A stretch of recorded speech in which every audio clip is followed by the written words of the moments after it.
Parce que mon cœur restait fermé. À tel point que je me suis dit un jour que peut-être l'évangile ce n'est pas fait pour moi. Que je n'étais pas fait pour les choses de Dieu. Mais heureusement que nos pensées ne sont pas celles de Dieu. Parce que Dieu m'a appelé à faire un choix à travers un songe. Et dans ce songe, il y avait deux portes. La première porte, c'était écrit « Vie sans Jésus ». Et cette porte, elle s'est ouverte. J'étais amené à traverser cette porte. Et je me suis retrouvé dehors. Je ressentais que Jésus avait venu chercher les siens. Et que moi, j'étais perdu. Une angoisse m'est venue.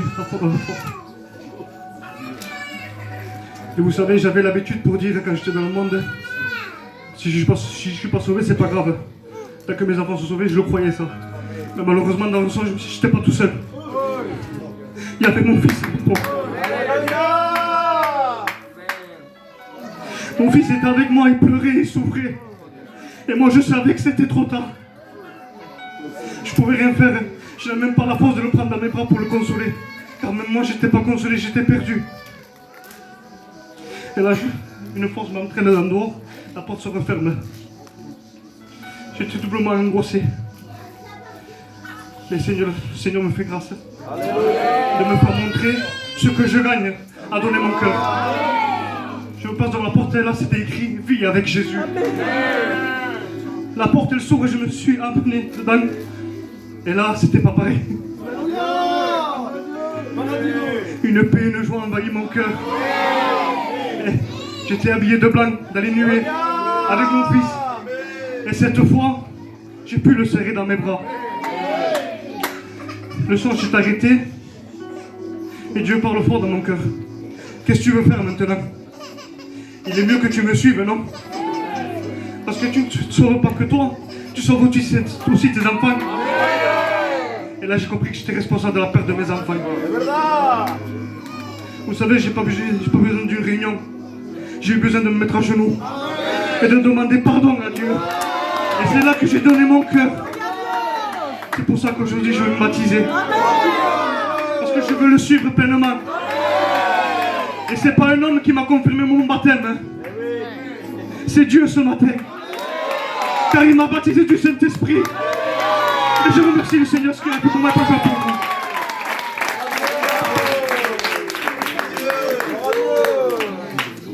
Que Dieu soit béni. On va faire un baptême du frère. On baptise un nouveau-né. Oh. Que ce soit, s'il y a quelqu'un qui a cette pensée-là, ça ne vient pas de Dieu. On baptise un nouveau-né. Dites Amen pour la gloire de Dieu.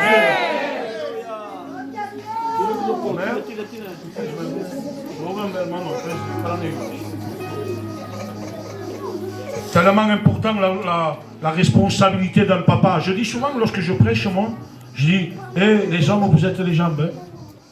La compagne, c'est la tête. Qu'il est bon d'amener votre foyer, votre maison à Dieu. Et je lui dis la dernière fois, j'ai dit, frère, je te promets pas une vie de ragawa. Oh, tu rentres en guerre, hein. Tu auras des problèmes. Hein. Lorsque je suis allé le visiter avec le frère, je lui dis tout pour qu'il me dise non. Au moins qu'il me dise que non de vie. Parce que je l'ai mis face au mur, face à la vérité. Il m'a dit, je suis prêt. Lui et sa compagne vont se baptiser. Que Dieu soit béni. Frère, est-ce que tu crois que Jésus est mort pour toi? Est-ce que tu crois que Jésus a ressuscité au 3e jour? Est-ce que tu t'engages à suivre le Seigneur dans les bons comme dans les mauvais? Selon la confession de la foi, nous te baptisons au nom du Père, du Fils et du Saint-Esprit. On chante un cœur, on chante un cœur.